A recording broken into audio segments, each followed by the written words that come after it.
আসসালামু আলাইকুম। আজ ২৯শে ডিসেম্বর ২০২৫ সোমবার। শুরু করছি চেঞ্জ টিভি প্রতিদিনের গল্প অনুষ্ঠান। দর্শক, আপনাদের সঙ্গে রয়েছি আমি আবিদ আজম। শুরুতেই সংবাদ শিরোনাম। হাদি হত্যায় মদতদাতা কে এই অর্থ সরবরাহকারী গডফাদার? হাদি হত্যাকারীকে ধরতে পুরস্কার ঘোষণা করল শিকরা। জোট নিয়ে কি হচ্ছে বিএনপি এবং জামাতের মধ্যে? এবার বিস্তারিত। বহুল আলোচিত ওসমান হাদি হত্যাকাণ্ডের মূল আসামি অভিযুক্ত ফয়সাল করিম ও আলমগীরকে এখনও গ্রেফতার করতে পারেনি আইন শৃঙ্খলা রক্ষাকারী বাহিনী।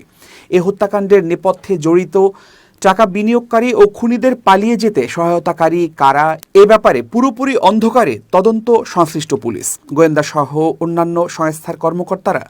আইন শৃঙ্খলা রক্ষাকারী বাহিনীর কর্মকর্তারা বলছেন, হত্যাকাণ্ডে মূল অভিযুক্ত ফয়সাল করিম ও আলমগীর দেশ ছেড়ে ভারতে পালিয়ে গেছে। আগামী ৭ থেকে ১০ দিনের মধ্যে আমরা চার্জশিট দিতে সক্ষম হব।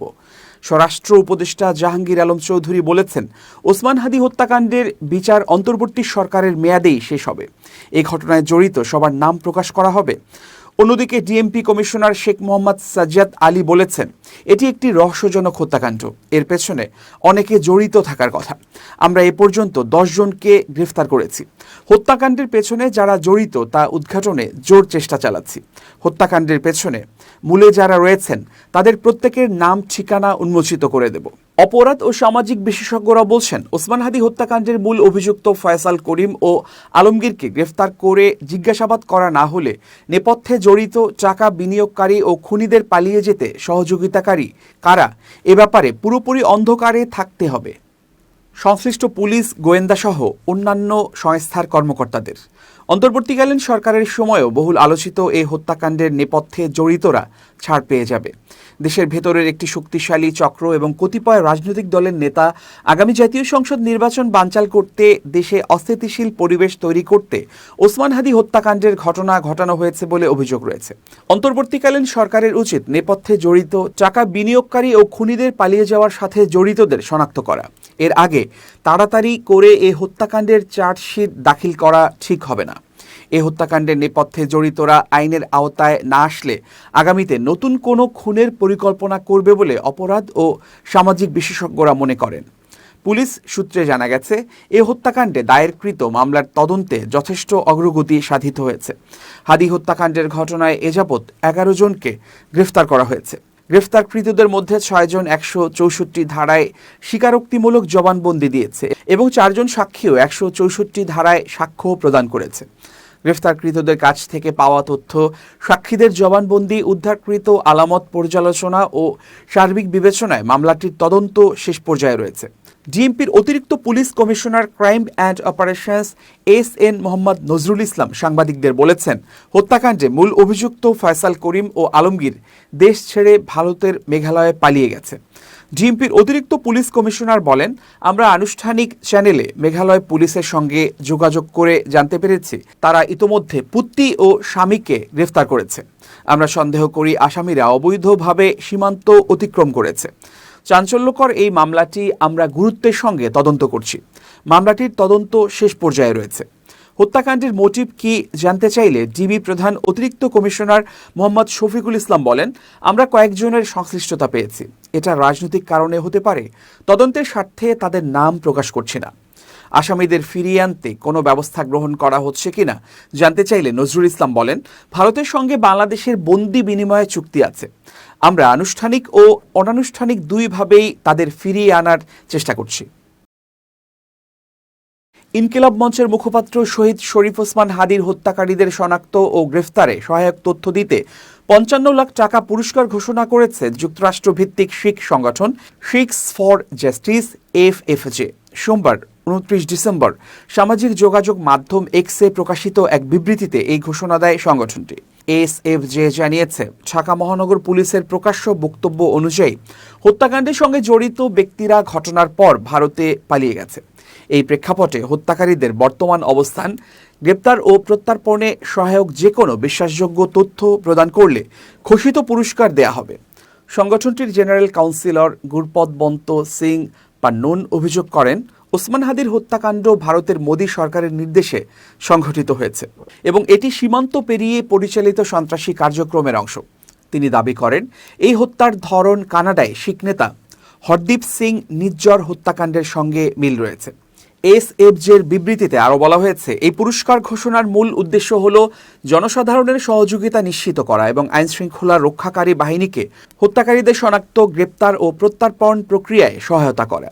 তবে এ বিষয়ে এখন পর্যন্ত ভারতীয় কর্তৃপক্ষ কিংবা ঢাকায় অবস্থিত ভারতীয় হাই কমিশনের পক্ষ থেকে কোনো আনুষ্ঠানিক প্রতিক্রিয়া পাওয়া যায়নি।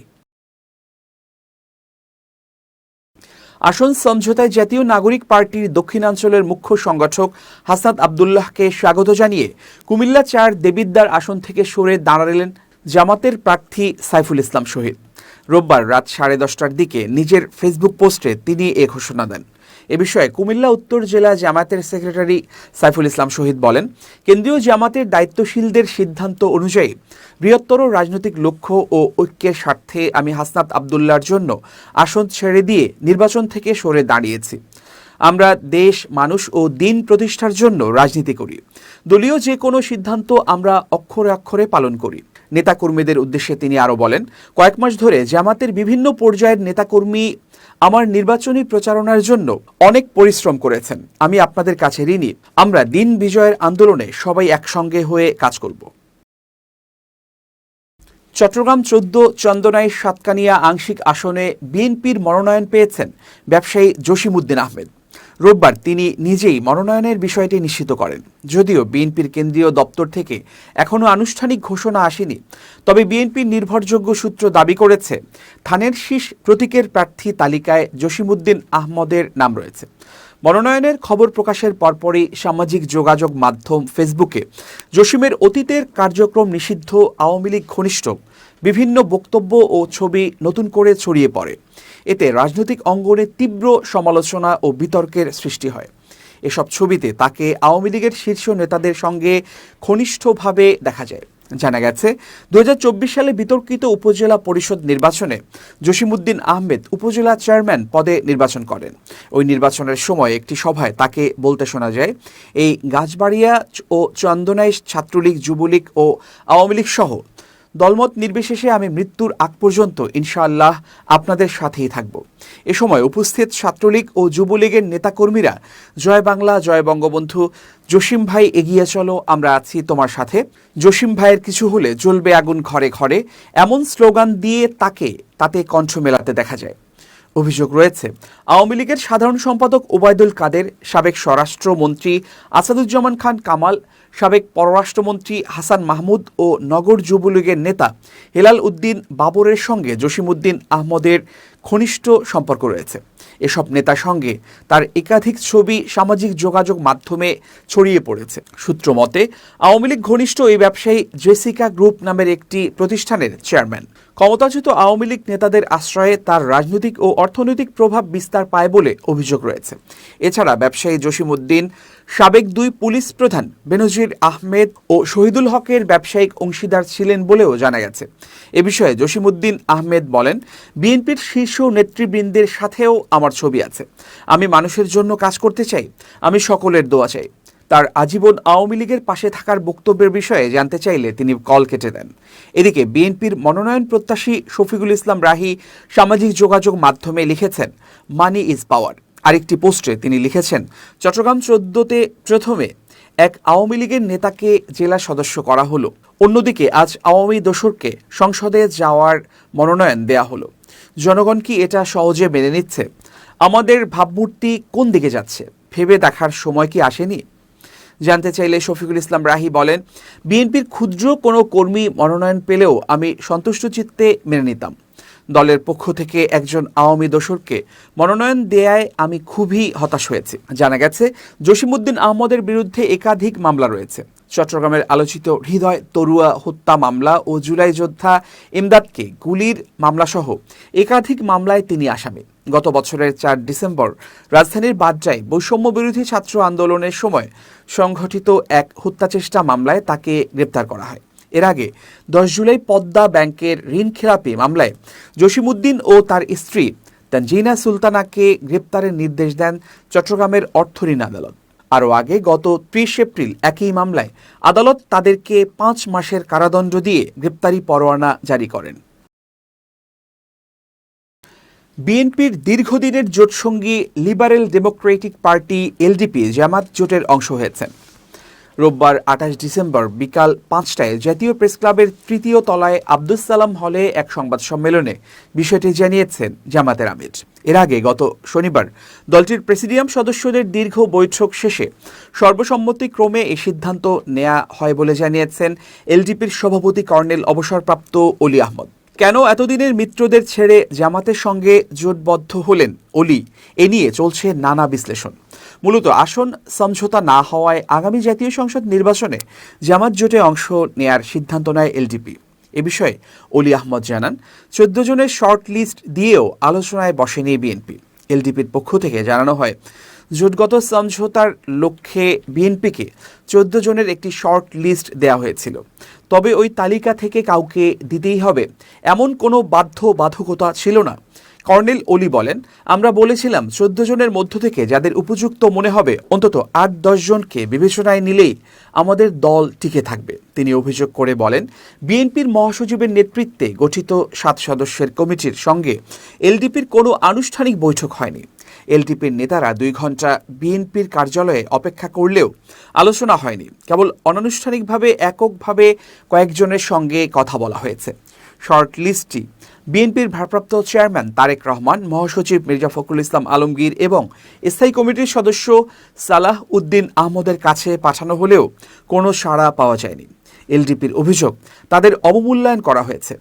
এলডিপির এই শীর্ষ নেতা বলেছেন, বিএনপি যেখানে শত শত আসনে প্রার্থী দিয়েছে সেখানে আমাদের মাত্র একটি কার্যকর আসন ছেড়ে দেওয়া হয়েছে।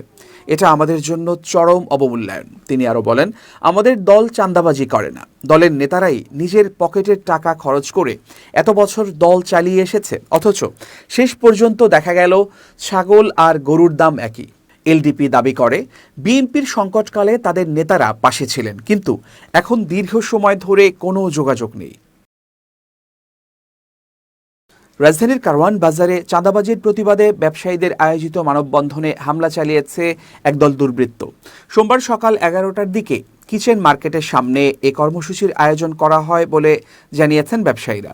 ওই এলাকায় কয়েক মাস ধরে নতুন করে চাঁদাবাজি শুরু হওয়ার অভিযোগে প্রতিবাদ জানাতে মানববন্ধন করেছিলেন বলে জানান প্রত্যক্ষদর্শীদের ভাষ্য।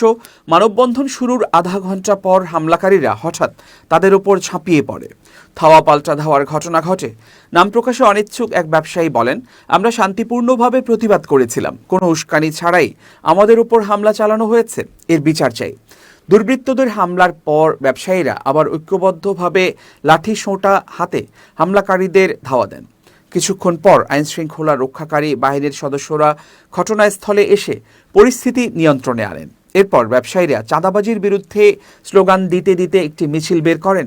তেজগাঁও থানার ভারপ্রাপ্ত কর্মকর্তা ওসি সৈন্য মার্মা বলেন, চাঁদাবাজির বিরুদ্ধে মানববন্ধন চলাকালে ব্যবসায়ীদের ওপর একদল লোক হামলা চালায়। পরিস্থিতি নিয়ন্ত্রণে রাখতে আমরা ঘটনাস্থলে আছি।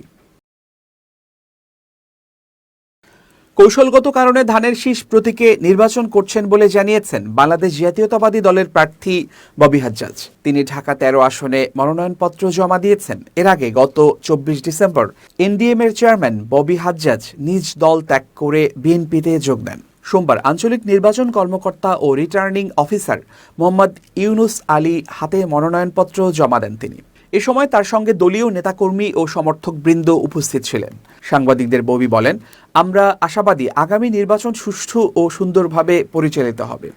ইসি তার দায়িত্ব সঠিকভাবে পালন করবেন। কৌশলগত কারণে ধানের শীষ প্রতীকে নির্বাচন করছেন জানিয়ে তিনি বলেন, আমরা জোটে ছিলাম, জোটে আছি। বিএনপির নেতাকর্মীরা শুরু থেকেই আমাদের সহযোগিতা করছে। কৌশলগত কারণে আমরা এক মার্কায় নির্বাচন করব। প্রথম থেকেই বিএনপি নেতাকর্মীরা সহযোগিতা করছেন। এবার খুব জরুরি ১ মিনিট জানাচ্ছেন ইউনেস্কো ক্লাব পুরস্কার বিজয়ী সাংবাদিক আমিরুল মোমিনিন মানিক। খুব জরুরি ১ মিনিটে প্রত্যেককে আমন্ত্রণ। প্রিয় বন্ধুরা, অনেকেই জানতে চান যে সফলতার মূল পন্থা কি। সফলতার দুটি পন্থা, কার্যকর পন্থা, এবং এই দুটি যদি সত্যিকার অর্থেই চর্চা করতে পারেন, ধারণ করতে পারেন, তাহলে অবশ্যই অবশ্যই সফল হবেন। একটি হচ্ছে লেগে থাকা, আরেকটি হচ্ছে ধৈর্য ধরা। ধৈর্য এমন একটা মহৎ গুণ, এটা আসলে আয়ত্ত করা খুব কষ্টের ব্যাপার, কিন্তু এটা আয়ত্ত করতে পারলে আপনার জীবন অবশ্যই সফলতায় ভরপুর হয়ে যাবে। আমরা এই ধৈর্যটা ধরতে পারি না, আমরা হুটহাট প্রতিক্রিয়া দেখাই, আমরা ভেঙে পড়ি, হতাশ হই। কিন্তু চরম কষ্টের মধ্যেও আপনি যদি ধৈর্য ধরতে পারেন, তাহলে দেখবেন কিছুদিনের মধ্যেই আপনি সুসংবাদ পাচ্ছেন এবং সফল হচ্ছেন। আসুন আমরা নিরন্তর লেগে থাকি আমাদের সুনির্দিষ্ট কাজে, এবং যতই ব্যর্থতা আসুক আমরা ধৈর্য ধরি, কারণ ধৈর্যই হচ্ছে প্রধানতম অস্ত্র সফল হবার। ভালো থাকবেন, শুভেচ্ছা নিরন্তর। এবার দেশের বাইরের খবর। মিয়ানমারের সামরিক জান্তা সরকারের অধীনে অনুষ্ঠিত সাধারণ নির্বাচনের প্রথম ধাপের ভোট গ্রহণ সম্পন্ন হয়েছে।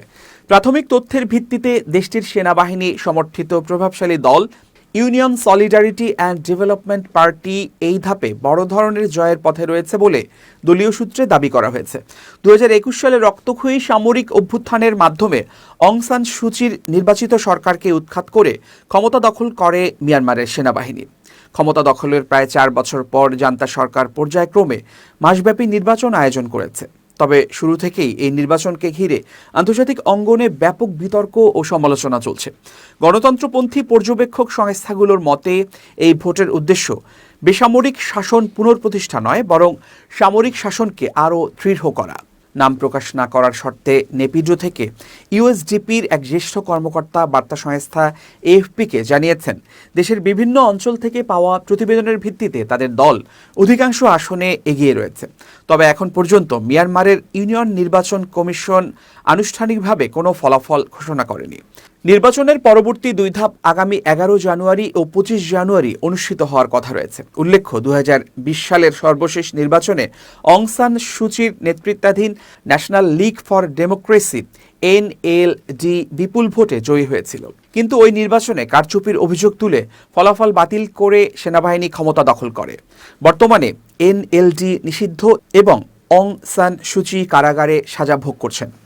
এই নির্বাচনকে ঘিরে জাতিসংঘের মানবাধিকার প্রধানসহ পশ্চিমা দেশগুলো কূটনীতিকরা স্বচ্ছতা ও গ্রহণযোগ্যতা নিয়ে গুরুতর প্রশ্ন তুলেছেন। তাদের মতে, বিরোধী দল ও মতকে দমন করে এবং কেবল সামরিক বাহিনীর ঘনিষ্ঠদের নির্বাচনে অংশগ্রহণের সুযোগ দিয়ে একতরফাভাবে এই ভোটের আয়োজন করা হয়েছে। প্রিয় দর্শক, শেষ করছি চেঞ্জ টিভির প্রতিদিনের গল্পের আজকের গল্প। changetv.press বাংলাদেশের ইউটিউব জার্নালিজমের অগ্রদূত। ভিজিট করুন এর ওয়েবসাইট www.changetv.press, youtube.com/changetvpress এবং সাবস্ক্রাইব করুন চ্যানেলটি। নিয়মিত লাইক, কমেন্ট ও শেয়ার করে আপডেট রাখুন নিজেকে। ভালো থাকুন, নিরাপদে থাকুন, শুভেচ্ছা নিরন্তর। changetv.press, এক ফোঁটা হলুদও নেই।